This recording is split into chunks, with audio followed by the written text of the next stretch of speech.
Asking questions. I'm Jeff Stein with today's Iowa Politics Report.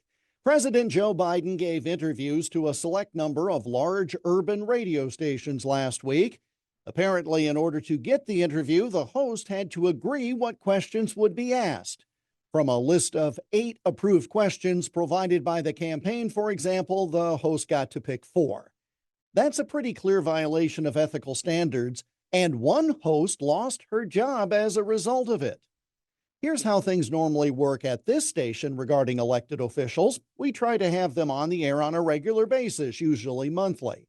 I will ask the media aide for the official if there are topics they're currently working on.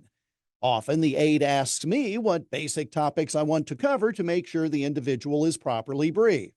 However, in no case is a list of questions dictated or approved in advance, and I have full authority to ask anything I want.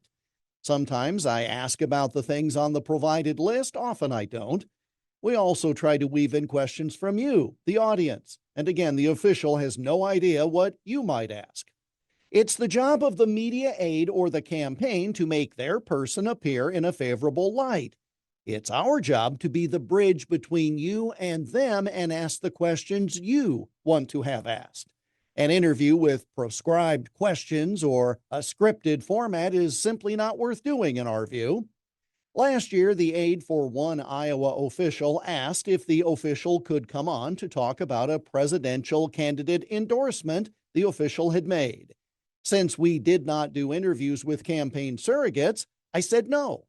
I said I would be happy to talk with the state official about a variety of topics, and since the endorsement was sort of big news at the time, a small part of the interview might be on that, but just to come on to shill for their candidate was not going to happen.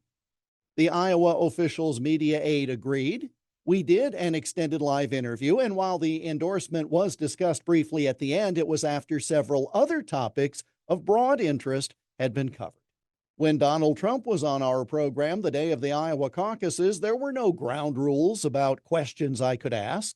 There's never any discussion with Senator Charles Grassley's people about topics either. We recorded this month's conversation with him yesterday, and his team had no idea of what I was going to ask because I frankly did not make any notes about it until a few minutes before the phone call. As many media folks have pointed out in the last few days, it's quite all right to pass up an interview opportunity when the questions, and therefore answers, are rigged, even if the interviewee is the president. We here agree. That's the Iowa Politics Report for Tuesday, July 9 on Twitter, Instagram, Getter, Threads, and Truth Social at Iowa Politics. I'm Jeff Stein on News Talk 1540 KXEL.